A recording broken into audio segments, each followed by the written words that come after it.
মানুষের মরণের পর বড় ভয়াবহ, কঠিন ও জটিল তিনটি স্থান রয়েছে, যেখানে মানুষের কোনো সহযোগী থাকবে না। সেখানে মানুষ হবে বড় অসহায়, নিরুপায়। সেদিন ভুল ধরা পড়লে সংশোধনের কোনো পথ থাকবে না। সেদিন মানুষ কত অসহায় হয়ে পড়বে, যা ভাষায় ও কলমে প্রকাশ করা সম্ভব নয়। যেমন নদীর স্রোত একবার চলে গেলে তাকে ফিরে আনা সম্ভব নয়, তেমনি মানুষের শ্বাস বন্ধ হয়ে গেলে সে ভয়াবহ সমস্যার সমাধান সম্ভব হবে না। তার একটি ভয়াবহ স্থান হচ্ছে কবর। এ সম্পর্কে অনেক সহিহ হাদিস ও কুরআনের আয়াত রয়েছে। আল্লাহ তাআলা বলেন, ওয়ালাউ তারা ইযিয যালিমুনা ফি গামারাতিল মাউতি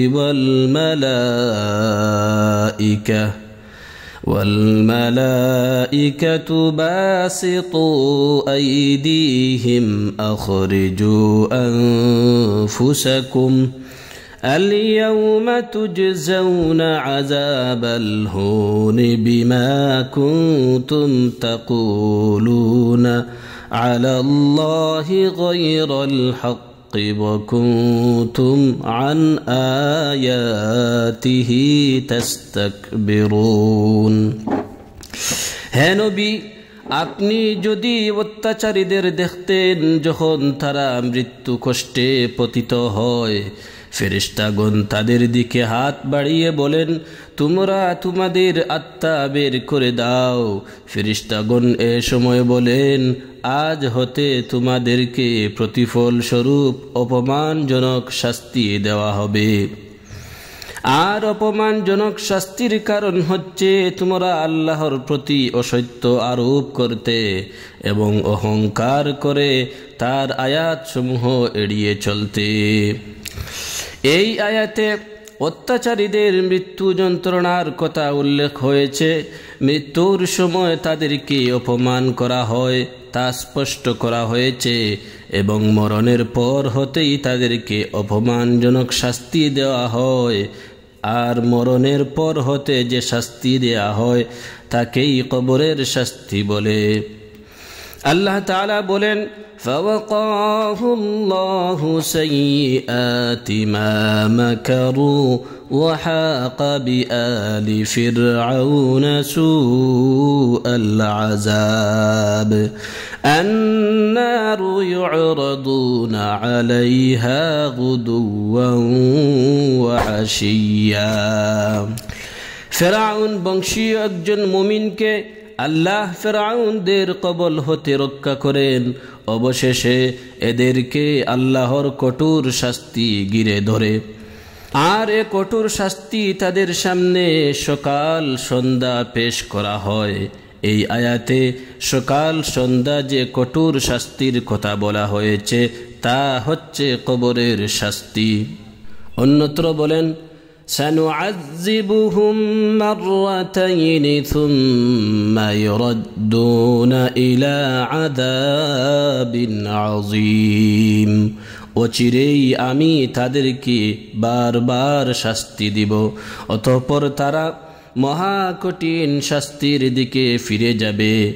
এই আয়াতে বারবার শাস্তি বলে কবরের শাস্তি উল্লেখ করা হয়েছে।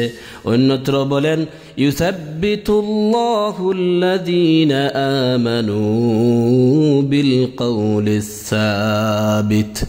আল্লাহ পার্থিব জীবনে ও আখিরাতে অবিচল রাখবেন সে সকল লোককে যারা ঈমান এনেছে প্রতিষ্ঠিত বাণীতে। এই আয়াত কবরের আযাব সম্পর্কে নাজিল হয়েছে। আনাস ইবনে মালিক বলেন, রাসূলুল্লাহ সাল্লাল্লাহু আলাইহি ওয়াসাল্লাম বলেছেন, যখন মৃত ব্যক্তিকে কবরে রাখা হয় এবং তার সঙ্গীগণ সেখান হতে ফিরতে থাকে, তখন সে তাদের পায়ের শব্দ শুনতে পায়। তাদের ফিরে যেতে না যেতেই তার নিকট দুজন ফেরেশতা চলে আসেন এবং তাকে উঠিয়ে বসান। তারপর নবী করিম সাল্লাল্লাহু আলাইহি ওয়াসাল্লাম এর প্রতি ইশারা করে জিজ্ঞেস করেন, তুমি দুনিয়াতে এ ব্যক্তি সম্পর্কে কি ধারণা রাখতে? মুমিন ব্যক্তি তখন বলবে, আমি সাক্ষ্য দিতেছি যে তিনি আল্লাহর দাস এবং তার রাসূল। তখন তাকে বলা হয়, এই দেখে লও জাহান্নামে তোমার স্থান কেমন জঘন্য ছিল। আল্লাহ তোমার সেই স্থানকে জান্নাতের সাথে পরিবর্তন করে দিয়েছেন। তখন সে উভয় স্থান দেখে খুশি হয়। কিন্তু মৃত ব্যক্তি যদি মুনাফিক বা কাফের হয়, তখন তাকে বলা হয়, দুনিয়াতে তুমি এই ব্যক্তি সম্পর্কে কি ধারণা করতে? তখন সে বলে, আমি বলতে পারি না, মানুষ যা বলতো আমিও তাই বলতাম, প্রকৃত সত্য কি ছিল তা আমার জানা নেই। তখন তাকে বলা হয়, তুমি তোমার বিবেক দ্বারা বুঝার চেষ্টা করনি কেন? আল্লাহর কিতাব পড়ে বুঝার চেষ্টা করনি কেন?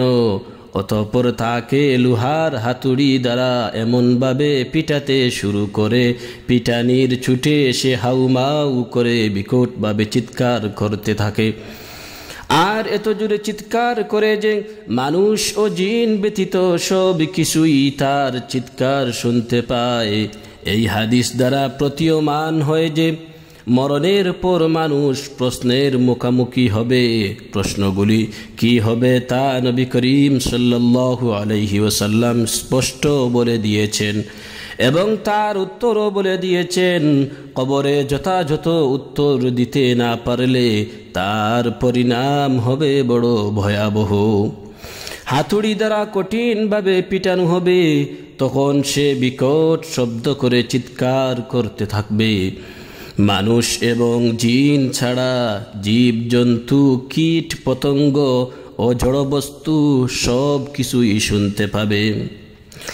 আব্দুল্লাহ ইবনে উমর রাদিয়াল্লাহু আনহু বলেন, রাসূলুল্লাহ সাল্লাল্লাহু আলাইহি ওয়াসাল্লাম বলেছেন, যখন তোমাদের মধ্যে কোনো ব্যক্তি মারা যায়, তখন তার স্থায়ী স্থানটি সকাল সন্ধ্যায় তার সামনে পেশ করা হয়।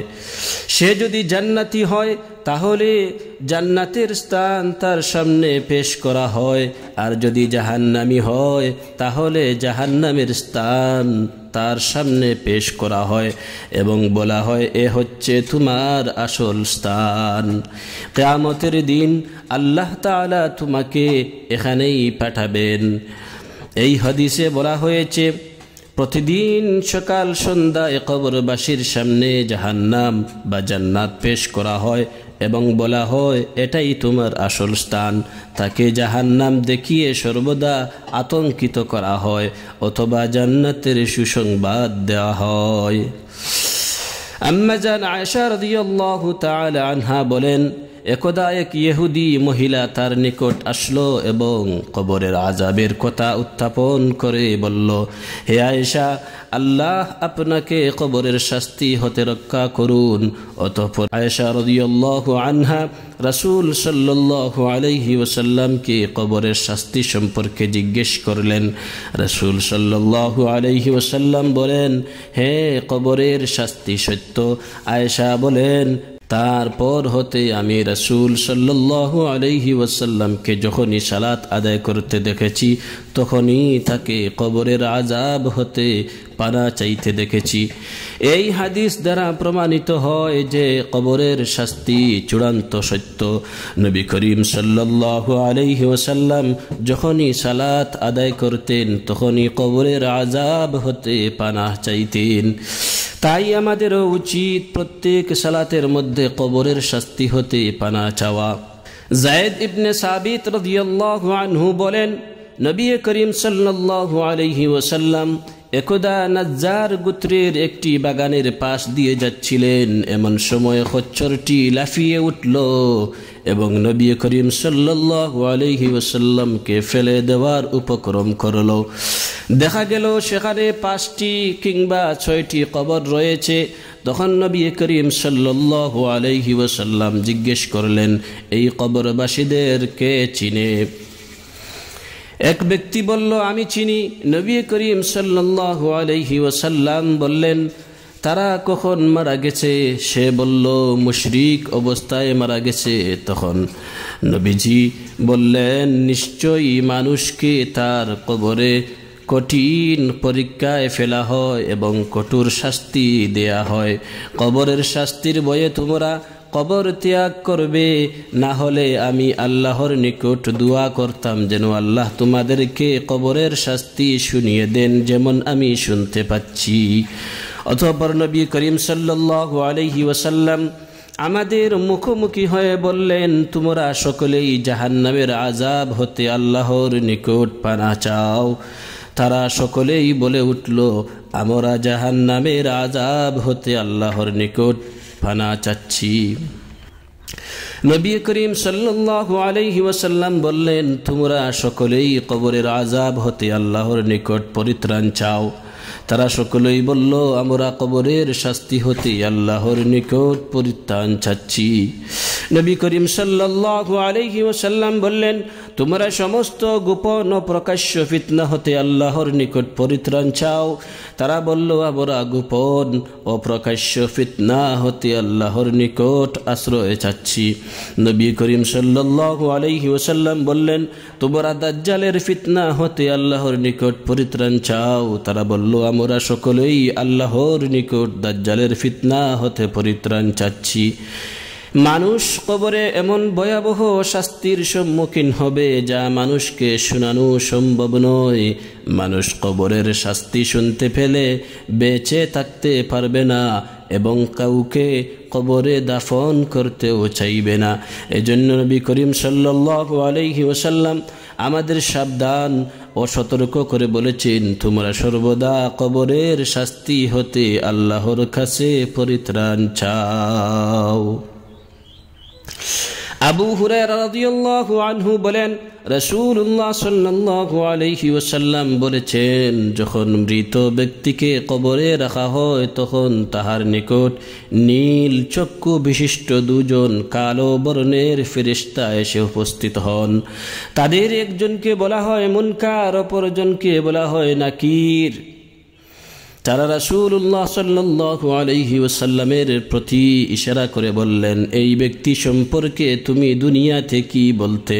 মৃত ব্যক্তি মুমিন হলে বলেন, তিনি আল্লাহর বান্দা ও রাসূল।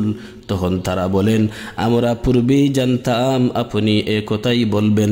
অতঃপর তার কবরকে দৈর্ঘ্য প্রস্থে 70 হাত করে দেয়া হয়, অর্থাৎ অনেক প্রশস্ত করে দেয়া হয় এবং যেখানে আলোর ব্যবস্থা করে দেয়া হয়।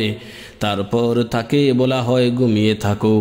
তখন সে বলে না, আমি আমার পরিবারের নিকট ফিরে যেতে চাই। ফেরেশতাগণ বলেন, তুমি এখানে বাসর ঘরের দুলার ন্যায় আনন্দে ঘুমাতে থাকো, যাকে তার পরিবারের সর্বাধিক প্রিয়জন ব্যতীত আর কেউ ঘুম ভাঙ্গাতে পারে না।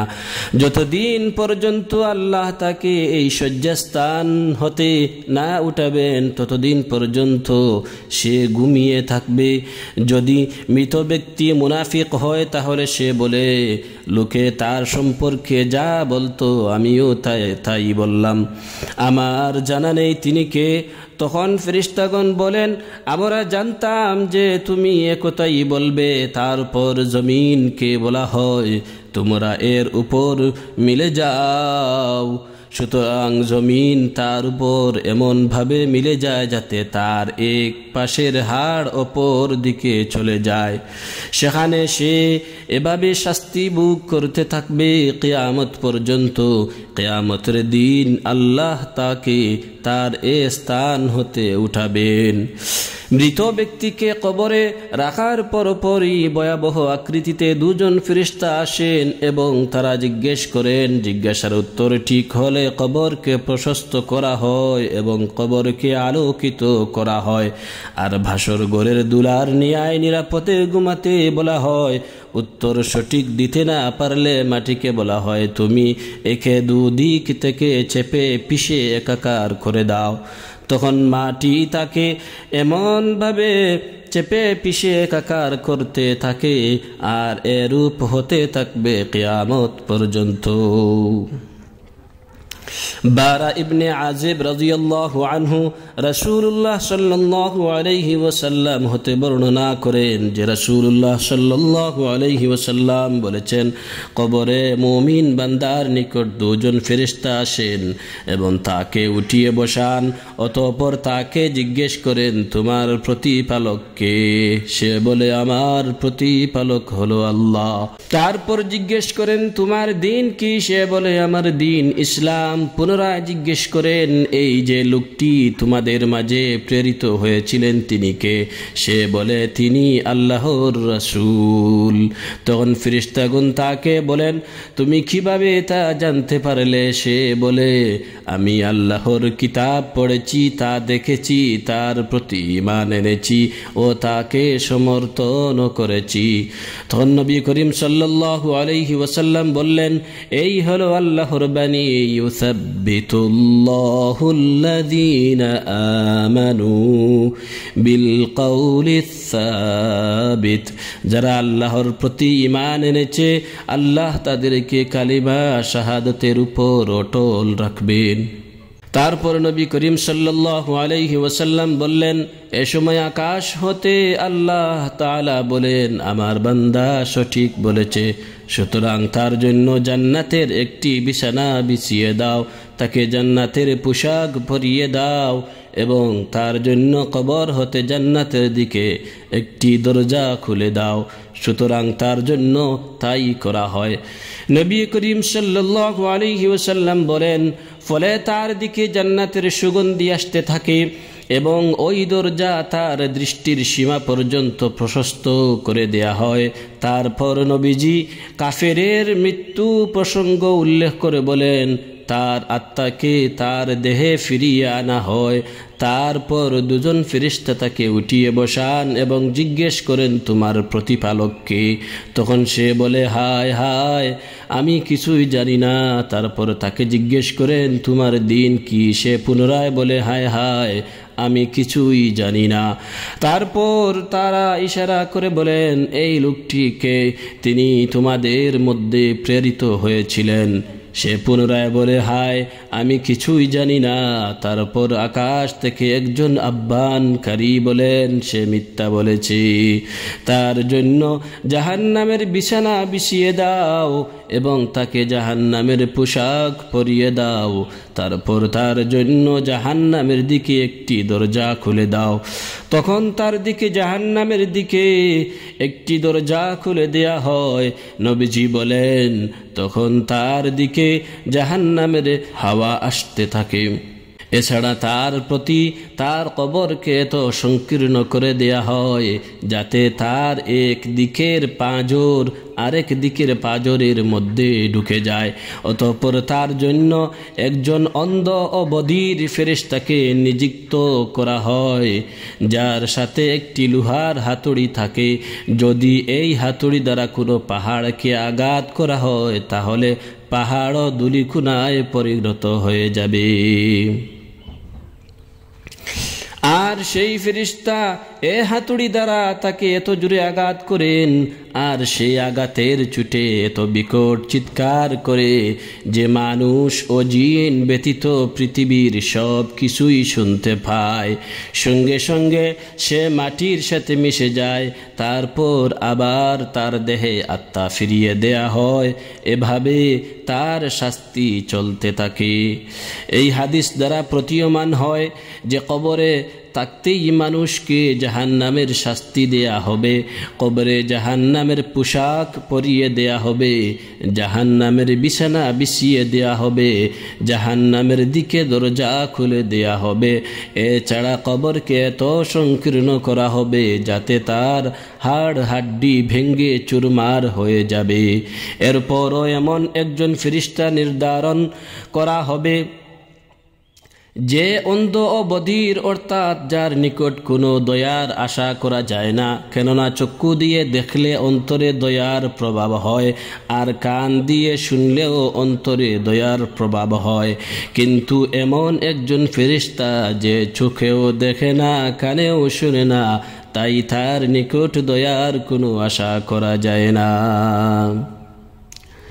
উসমান রাদিয়াল্লাহু আনহু বলেন, তিনি যখন কোনো কবরের পাশে দাঁড়াতেন তখন এমন কাঁদতেন যে তার দাড়ি ভিজে যেত। একদিন তাকে জিজ্ঞেস করা হলো, আপনি জাহান্নামের এবং জান্নাতের কথা স্মরণ করেন অথচ কাঁদেন না, আর কবর দেখলেই কাঁদেন, ব্যাপার কি? তিনি বললেন, নবীজি বলেছেন, পরকালের বিপদজনক স্থানসমূহের মধ্যে কবর হচ্ছে প্রথম। যদি কেউ সেখানে মুক্তি পেয়ে যায় তাহলে তার পরের সব স্থানগুলি সহজ হয়ে যাবে, আর যদি কবরে মুক্তি লাভ করতে পারে না তাহলে পরের সব স্থানগুলি আরও কঠিন ও জটিল হয়ে যাবে। অতঃপর তিনি বললেন, নবীজি এটাও বলেছেন যে আমি এমন কোনো জঘন্য ও ভয়াবহ স্থান দেখিনি যা কবরের চেয়ে জঘন্য ও ভয়াবহ হতে পারে। এই হাদিস হতে বোঝা গেল যে পরকালের ভয়াবহ স্থানসমূহের প্রথম স্থান হচ্ছে কবর। কবরের বিপদ হতে রক্ষা পেলে বাকি সব স্থানে রক্ষা পাওয়া যাবে। কবরের ভয় ভীতি মনে করে আল্লাহর দরবারে কান্নাকাটি করা এবং কবরের শাস্তি হতে পরিত্রাণ চাওয়া উচিত।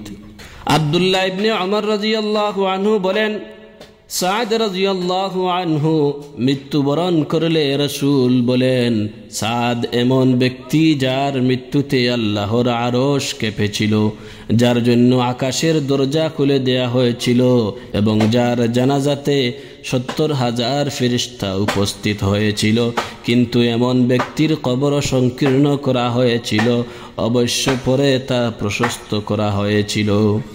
এই হাদিস দ্বারা প্রতীয়মান হয় যে ভালো মানুষের কবর সংকীর্ণ হতে পারে। আসমা বিনতে আবু বকর রাদিয়াল্লাহু আনহা বলেন, রাসূলুল্লাহ সাল্লাল্লাহু আলাইহি ওয়াসাল্লাম বলেছেন, তাকে ওহীর মাধ্যমে বলা হয়েছে যে দাজ্জালের ফিতনার মতোই তোমাদের কবরের ফিতনার মুখোমুখি করা হবে। দাজ্জালের ফিতনা যেমন বিপদজনক তেমনি বিপদজনক হচ্ছে কবরের ফিতনা। আবু বকর রাদিয়াল্লাহু আনহু এর মেয়ে আসমা বলেন, নবী করিম সাল্লাল্লাহু আলাইহি ওয়াসাল্লাম একদিন আমাদের মাঝে খুতবা দিলেন, তাতে কবরের আলোচনা করলেন। কবরের ফিতনার কথা শুনে মুসলমানগণ চিৎকার করে কাঁদতে লাগলেন। মানুষের সামনে কবরের আলোচনা হওয়া উচিত, কবরের শাস্তি ও ফিতনার ভয়ে কান্নাকাটি করা উচিত। আবু হুরায়রা রাদিয়াল্লাহু আনহু বলেন, রাসূলুল্লাহ সাল্লাল্লাহু আলাইহি ওয়াসাল্লাম বলেছেন, তোমরা এমন এক জিনিস খুব বেশি বেশি স্মরণ করো যা মানুষের জীবনের স্বাদকে ধ্বংস করে দে, তা হচ্ছে মরণ। মানুষের সবচেয়ে স্মরণীয় কথা হচ্ছে মরণ, আর মরণই মানুষের জীবনের সব আশা আকাঙ্ক্ষাকে শেষ করে দে। ইবনে ওমর রাদিয়াল্লাহু আনহু বলেন, আমি রাসূল সাল্লাল্লাহু আলাইহি ওয়াসাল্লামের সাথে ছিলাম। হঠাৎ আনসারদের একজন লোক আসলেন। সে নবী করিম সাল্লাল্লাহু আলাইহি ওয়াসাল্লামকে সালাম করলেন। অতঃপর বললেন, হে আল্লাহর রাসূল, সবচেয়ে উত্তম মুমিন কে? নবীজি বললেন, চরিত্রে যে সবচেয়ে ভালো। তারপর লোকটি জিজ্ঞেস করলেন, সবচেয়ে বুদ্ধিমান মুমিন কে? রাসূল বললেন, যে সবচেয়ে বেশি মরণকে স্মরণ করতে পারে আর মরণের পরবর্তী জীবনের জন্য সবচেয়ে সুন্দর প্রস্তুতি গ্রহণ করতে পারে, তারাই সবচেয়ে বেশি বুদ্ধিমান। মরণকে যারা বেশি বেশি স্মরণ করে তারাই বেশি বুদ্ধিমান এবং তারাই পরবর্তী জীবনে বেশি সফলতা অর্জন করতে পারে। ইবনে আব্বাস রাদিয়াল্লাহু আনহু বলেন, তিনি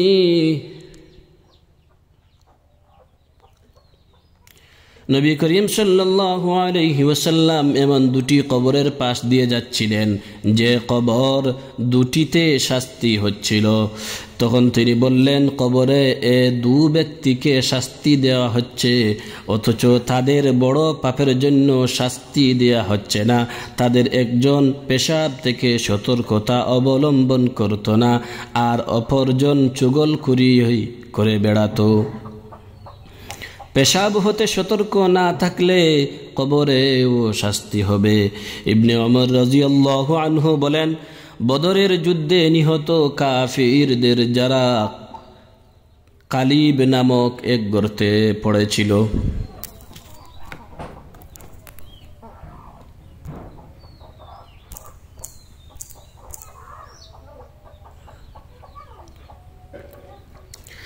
তাদের দিকে ঝুঁকে দেখে নবী করিম সাল্লাল্লাহু আলাইহি ওয়াসাল্লাম বললেন, তোমাদের সাথে তোমাদের প্রতিপালক যে ওয়াদা করেছিলেন তা তোমরা বাস্তবে পেয়েছ তো? তারা ছিল তখন সাহাবীগণ নবী করিম সাল্লাল্লাহু আলাইহি ওয়াসাল্লামকে বললেন, আপনি মৃতদের ডেকে কথা বলেছেন, ওরা কি আপনার কথা শুনতে পায়? নবী করিম সাল্লাল্লাহু আলাইহি ওয়াসাল্লাম বললেন, তোমরা তাদের চেয়ে অধিক বেশি শুনতে পাও না, তারাই তোমাদের চেয়ে বেশি শুনতে পাচ্ছে, তবে তারা জবাব দিতে পারছে না। নবী করিম সাল্লাল্লাহু আলাইহি ওয়াসাল্লাম বদরের যুদ্ধে নিহত কাফিরদের মুখোমুখি হয়ে বলেন, তোমরা মরণের পর যে শাস্তি ভোগ করছো, এ শাস্তির কথাই আমি তোমাদের বলতাম। এ শাস্তির ব্যাপারেই আল্লাহ সতর্ক করেছিলেন, যা তোমরা অস্বীকার করেছিলে, আর এটা হচ্ছে কবরের শাস্তি। জাহান্নাম জান্নাতের বিষয়টি বিচারের পর।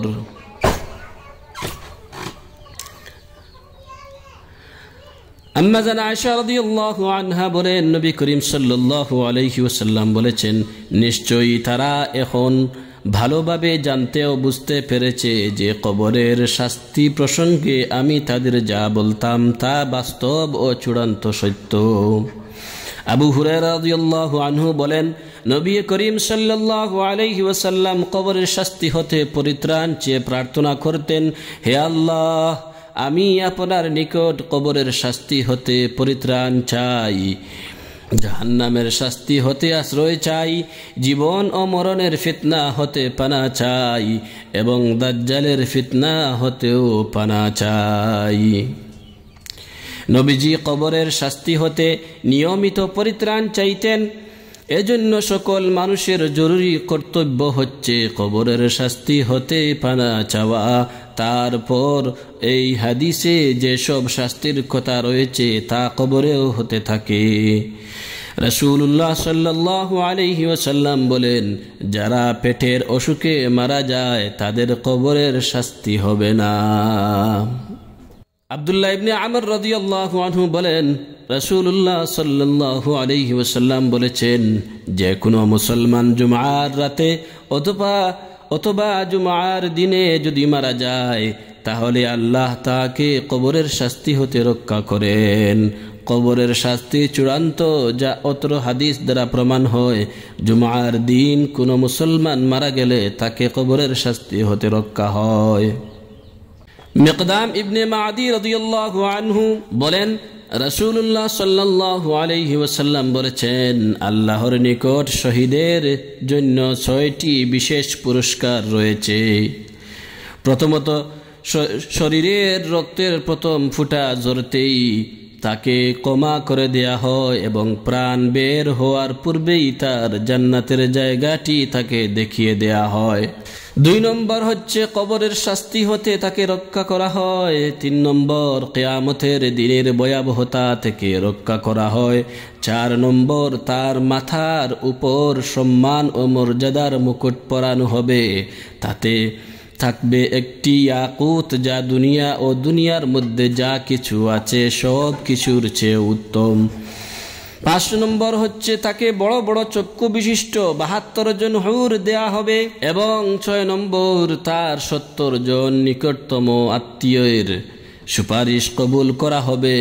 হাদিসে বোঝা যায় কবরের শাস্তি চূড়ান্ত, তবে যারা আল্লাহর পথে জিহাদ করে এবং তাদের জান মাল কোনো কিছু নিয়ে ফিরেনি, অর্থাৎ শহীদ হয়, তাদেরকে কবরের শাস্তি হতে রক্ষা করা হবে। আউফ ইবনে মালিক রাদিয়াল্লাহু আনহু বলেন, নবী করিম সাল্লাল্লাহু আলাইহি ওয়াসাল্লাম একবার এক জানাজার সালাত আদায় করলেন। আমি তার দোয়ার কিছু অংশ মনে রেখেছি। তিনি তাতে বললেন, হে আল্লাহ, তুমি তাকে ক্ষমা করো, তার প্রতি দয়া করো, তার প্রতি নিরাপত্তা অবতীর্ণ করো, তাকে ক্ষমা করো, তাকে সম্মানিত আতিথ্য দান করো, তার থাকার স্থানকে প্রসারিত করো, তাকে পানি, বরফ ও তুষার দ্বারা ধুয়ে দাও, অর্থাৎ তার গুনাহ মাফ করে দাও। তাকে গুনাহর খাতা হতে পরিষ্কার করো, যেভাবে তুমি পরিষ্কার করো সাদা কাপড়কে ময়লা হতে। তার ঘর অপেক্ষা উত্তম ঘর তাকে দান করো, তার পরিবার অপেক্ষা উত্তম পরিবার তাকে দান করো, তার স্ত্রী অপেক্ষা উত্তম স্ত্রী দান করো, তাকে জান্নাতে প্রবেশ করাও এবং কবরের আযাব থেকে রক্ষা করো এবং জাহান্নামের শাস্তি থেকে বাঁচাও। অন্য এক বর্ণনায় রয়েছে, তাকে কবরের ফিতনা হতে বাঁচাও এবং জাহান্নামের শাস্তি হতে রক্ষা করো। বর্ণনাকারী বলেন, আমি আকাঙ্ক্ষা করছিলাম যে যদি ওই মৃত্যু ব্যক্তি আমি হতাম। জানাজার সময় নবী করিম সাল্লাল্লাহু আলাইহি ওয়াসাল্লাম কবরের শাস্তি হতে পানা চাইতেন। আয়েশা রাদিয়াল্লাহু তাআলা আনহা বলেন, নবীজি সর্বদা আল্লাহর নিকট কবরের শাস্তি হতে আশ্রয় চাইতেন আর দাজ্জালের ফিতনা হতে পরিত্রাণ চাইতেন এবং বলতেন, তোমাদেরকে কবরের বিপদের মুখোমুখি করা হবে। আম্মা জান আয়েশা রাদিয়াল্লাহু তাআলা আনহা বলেন, মদিনার ইহুদি বৃদ্ধা মহিলাদের মধ্যে হতে দুজন বৃদ্ধা মহিলা আমার নিকট আসলো এবং বলল, নিশ্চয় কবরবাসীকে তাদের কবরে শাস্তি দেয়া হয়। তাদের কথা বিশ্বাস করতে না পারায় আমি তাদের কথা অস্বীকার করলাম। তারপর নবী করিম সাল্লাল্লাহু আলাইহি ওয়াসাল্লাম আমার নিকট আসলেন। আমি বললাম, হে আল্লাহর রাসূল, মদিনার বৃদ্ধা মহিলাদের মধ্যে হতে দুজন বৃদ্ধা মহিলা বলল, নিশ্চয় কবরবাসীকে তাদের কবরে শাস্তি দেয়া হয়। নবীজি বললেন, তারা ঠিক বলেছে, নিশ্চয় তাদেরকে কবরে এত কঠিন শাস্তি দেয়া হয় যে সমস্ত চতুষ্পদ প্রাণী শুনতে পায়।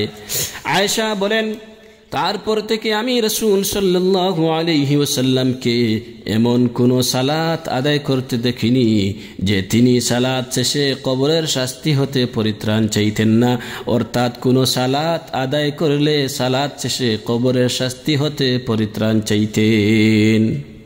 হাদিসে বোঝা গেল কবরের শাস্তি হতে পরিত্রাণ চাওয়া আমাদের জন্য একান্ত জরুরি। সামুরা ইবনে জুনদুব রাদিয়াল্লাহু আনহু বর্ণনা করেন, তিনি রাসূলুল্লাহ সাল্লাল্লাহু আলাইহি ওয়াসাল্লামের অভ্যাস ছিল, তিনি ফজরের নামাজ শেষে প্রায় আমাদের দিকে মুখ করে বসতেন এবং জিজ্ঞেস করতেন, তোমাদের কেউ আজ রাত্রে কোনো স্বপ্ন দেখেছো কি?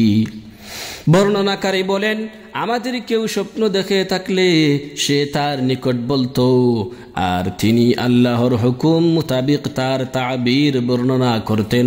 যথারীতি একদিন সকালে জিজ্ঞেস করলেন, তোমাদের কেউ আজ রাত্রে কোনো স্বপ্ন দেখেছো কি? আমরা বললাম না। তখন তিনি বললেন, কিন্তু আমি দেখেছি। আজ রাত্রে দুই ব্যক্তি আমার নিকট আসলো এবং তারা উভয়ে আমার হাত ধরে একটি পবিত্র ভূমির দিকে, সম্ভবত তা শাম বা সিরিয়ার দিকে নিয়ে গেল। দেখলাম এক ব্যক্তি বসে আছে আর অপর এক ব্যক্তি লোহার সাড়াশি হাতে দাঁড়ানো। সে তা উক্ত বসা ব্যক্তির গালের ভেতরে ঢুকিয়ে দেয় এবং তা দ্বারা চিরে গর্দানের পিছন পর্যন্ত নিয়ে যায়। অতঃপর তার দ্বিতীয় গালের সাথে অনুরূপ ব্যবহার করে। বছরে প্রথম গালটি ভালো হয়ে যায়, আবার সে প্রথমে যেভাবে ছিঁড়েছিল পুনরায় তাই করে। আমি জিজ্ঞেস করলাম, এটা কি? তারা উভয়ে বলল, সামনে চলুন। সম্মুখের দিকে চললাম। অবশেষে আমরা এমন এক ব্যক্তির কাছে এসে পৌঁছালাম যে গাড়ের উপর চিত হয়ে শুয়ে রয়েছে আর অপর এক ব্যক্তি একখানা ভারী পাথর নিয়ে তার মাথার কাছে দাঁড়িয়ে আছে। সে তার আঘাতে শায়িত ব্যক্তির মাথা চূর্ণ বিচূর্ণ করেছে।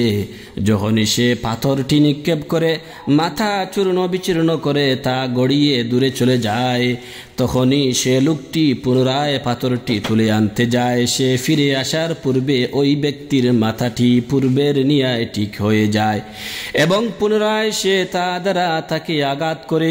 আমি জিজ্ঞেস করলাম, এটা কি? তারা উভয়ে বলল, সামনে চলুন। আমরা সম্মুখের দিকে অগ্রসর হলাম। অবশেষে একটি গর্তের নিকট এসে পৌঁছালাম। তা তন্দুরের মতো ছিল, তার উপরের অংশ ছিল সংকীর্ণ এবং ভিতরের অংশটি ছিল প্রশস্ত। তার তলদেশে আগুন প্রজ্বলিত ছিল। আগুনের লেলিহান শিখা যখন উপরের দিকে উঠত তখন তার ভিতরে যারা রয়েছে তারাও উপরে উঠে আসত এবং উক্ত গর্ত হতে বাহিরে পড়ে যাওয়ার উপক্রম হতো। আর যখন অগ্নিশিখা কিছুটা শিথিল হতো তখন তারাও পুনরায় ভিতরের দিকে চলে যেত। তার মধ্যে রয়েছে কতিপয় উলঙ্গ নারী ও পুরুষ। আমি জিজ্ঞেস করলাম, এটা কি? তারা উভয়ে বলল, সামনে চলুন। সুতরাং সম্মুখের দিকে অগ্রসর হলাম এবং একটি রক্তের নহরের নিকট এসে পৌঁছালাম। দেখলাম তার মধ্যস্থলে এক ব্যক্তি দাঁড়িয়ে আছে এবং নহরের তীরে একজন লোক দণ্ডায়মান, আর তার সম্মুখে রয়েছে প্রস্তরখণ্ড। নহরের ভিতরের লোকটি যখন তা থেকে বের হওয়ার উদ্দেশ্যে কিনারার দিকে অগ্রসর হতে চায় তখন তীরে দাঁড়ানো লোকটি ওই লোকটির মুখের উপর লক্ষ্য করে পাথর নিক্ষেপ করে এবং সে লোকটি ওই স্থানে ফিরিয়ে দেয় যেখানে সে ছিল। মোট কথা, লোকটি যখনই বাহিরে আসার চেষ্টা করে তখনই তার মুখের উপর পাথর মেরে যেখানে ছিল পুনরায় সেখানে ফিরিয়ে দেয়া হয়। আমি জিজ্ঞেস করলাম, এটা কি সঙ্গীদ্বয়? বলল, সামনে চলুন। আমরা সম্মুখে অগ্রসর হয়ে শ্যামল সুশোভিত একটি বাগানে পৌঁছালাম। বাগানে ছিল একটি বিরাট বৃক্ষ, আর উক্ত বৃক্ষটির গুড়ায় উপবিষ্ট ছিলেন একজন বৃদ্ধ লোক এবং বিপুল সংখ্যক বালক। এই বৃক্ষটির সন্নিকটে আরেক ব্যক্তিকে দেখতে পেলাম যার সম্মুখে রয়েছে আগুন, যাকে সে প্রজ্বলিত করেছে। এরপর আমার সঙ্গীদ্বয় আমাকে ওই বৃক্ষের উপরে আরোহণ করালো এবং সেখানে তারা আমাকে বৃক্ষরাজির মাঝখানে এমন একখানা গৃহে প্রবেশ করালো যে এরূপ সুন্দর ও মনোরম ঘর আমি আর কখনো দেখিনি। তার মধ্যে ছিল কতিপয় বৃদ্ধ, যুবক, নারী ও বালক। অনন্তর তারা উভয়ে আমাকে সে ঘর হতে বের করে বৃক্ষের আরো উপরে চড়ালো এবং এমন একখানা গৃহে প্রবেশ করালো যা প্রথমটি হতে সমধিক সুন্দর ও উত্তম। তাতেও দেখলাম কতিপয় বৃদ্ধ ও যুবক। অনন্তর আমি উক্ত সঙ্গীদ্বয়কে বললাম, আপনারা উভয়েই তো আমাকে আজ সারা রাতে অনেক কিছু ঘুরিয়ে ফিরে দেখালেন, এখন বলেন আমি যা কিছু দেখেছি তার তাৎপর্য কি? তারা উভয়ে বলল, হে, আমরা তা জানাবো। ওই যে এক ব্যক্তিকে দেখেছেন সাঁড়াশি দ্বারা, যার গাল চিরা হচ্ছে, সে মিথ্যাবাদী, সে মিথ্যা বলতো এবং তার নিকট হতে মিথ্যা রটানো হতো, এমনকি তা সারা দেশে ছড়িয়ে পড়ত।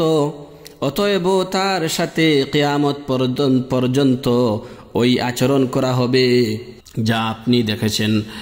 আর যে ব্যক্তির মস্তক পাথর মেরে গায়েল করতে দেখেছেন সে ওই ব্যক্তি আল্লাহ তাআলা যাকে কুরআন শিক্ষা দিয়েছিলেন, কিন্তু সে কুরআন হতে গাফিল হয়ে রাত্রে ঘুমাতো এবং দিনেও তার নির্দেশ মোতাবেক আমল করত না। সুতরাং তার সাথে কিয়ামত পর্যন্ত ওই আচরণই করা হবে যা আপনি দেখেছেন। আর আগুনের তন্দুরে যাদেরকে দেখেছেন তারা হলো জেনাকারী নারী, পুরুষ। আর ওই ব্যক্তি যাকে রক্তের নহরে দেখেছেন সে হলো সুদখোর। আর ওই বৃদ্ধ ব্যক্তি যাকে একটি বৃক্ষের গুড়ায় উপবিষ্ট দেখেছেন তিনি হলেন হযরত ইব্রাহিম আলাইহিস সালাম। তার চতুর্পার্শ্বে শিশুরা হলো মানুষের সন্তানাদি। আর যে লোকটিকে অগ্নিকুণ্ড প্রজ্বলিত করতে দেখেছেন সে হলো দুজখের দারোগা মালিক। আর প্রথম যে ঘরটিতে আপনি প্রবেশ করেছিলেন তা জান্নাতের মধ্যে সর্বসাধারণ মুমিনের গৃহ। যে ঘর যে পরে দেখেছেন তা শহীদের ঘর। আর আমি হলাম জিব্রাইল এবং ইনি হলেন মিকাইল। এবার আপনি মাথাটি উপরের দিকে তুলে দেখুন। তখন আমি মাথাটি তুলে দেখলাম যেন আমার মাথার উপরে মেঘের মতো কোনো একটি জিনিস রয়েছে। অপর একটি বর্ণনায় আছে, একের পর এক স্তর বিশিষ্ট সাদা মেঘের মতো কোনো জিনিস দেখলাম। তারা বললেন, তা আপনারই বাসস্থান। আমি বললাম, আমাকে সুযোগ দিন, আমি আমার ঘরে প্রবেশ করি। তারা বললেন, এখনো আপনার হায়াত বাকি আছে, যা আপনি এখনো পূর্ণ করেননি। আপনার যখন নির্দিষ্ট হায়াত পূর্ণ হবে, তখন আপনি আপনার বাসস্থানে প্রবেশ করবেন। এই হাদিসে যে কঠোর শাস্তির কথা বলা হয়েছে, তা মরণের পরে কবরের শাস্তির কথা বলা হয়েছে। একমাত্র আল্লাহর ভয় মানুষের অন্তরে থাকলে মানুষ কবরের শাস্তি হতে রক্ষা পেতে পারে। আনাস রাদিয়াল্লাহু আনহু বলেন, রাসূলুল্লাহ সাল্লাল্লাহু আলাইহি ওয়াসাল্লাম বলেছেন, মৃত ব্যক্তি যখন কবর স্থানে যায়, তার সাথে তিনটি জিনিস যায়। দুটি জিনিস ফিরে আসে, আর একটি জিনিস তার সাথে থেকে যায়। তার সাথে যায় তার পরিবারের সদস্য, সম্পদ ও তার আমল। তার পরিবারের সদস্য ও তার সম্পদ ফিরে আসে, আর তার আমল তার সাথে থেকে যায়। এই হাদিস দ্বারা প্রতীয়মান হয় যে মানুষ যেদিন নিরুপায় হবে, সেদিন মানুষের কোনো সহযোগী থাকবে না। সেদিন তার সহযোগী হবে একমাত্র তার আমল। আম্মা জান আয়েশা রাদিয়াল্লাহু তাআলা আনহা বলেন, একজন ইহুদি মহিলা আমার দরজায় এসে খেতে চাইল। সে বলল, আমাকে খেতে দিন, আল্লাহ আপনাদেরকে দাজ্জালের ফিতনা ও কবরের আযাবের ফিতনা হতে পানা দিবেন। তখন আমি রাসূল সাল্লাল্লাহু আলাইহি ওয়াসাল্লাম বাড়ি আসা পর্যন্ত তাকে ধরে রাখলাম। নবীজি যখন আসলেন, আমি বললাম, হে আল্লাহর রাসূল, এই ইহুদি মহিলা কি বলে? নবীজি বললেন, সে কি বলেছে? আমি বললাম, সে বলেছে, আল্লাহ আপনাদেরকে দাজ্জালের ফিতনা ও কবরের আযাবের ফিতনা হতে রক্ষা করুন। তখন রাসূল দাঁড়ালেন এবং হাত তুলে দোয়া করলেন। এ সময় তিনি দাজ্জালের ফিতনা এবং কবরের আযাবের ফিতনা হতে পানা চাইলেন। পূর্বের লোকেরাও কবরের আযাবকে ভয় করত এবং পরিত্রাণ চাইত।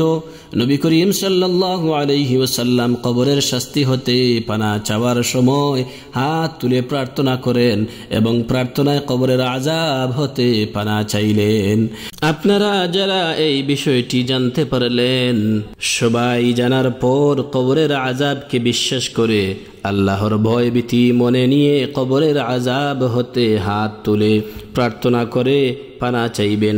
আল্লাহ সকল মুসলিম নারী পুরুষকে কবরের শাস্তি হতে রক্ষা করুন।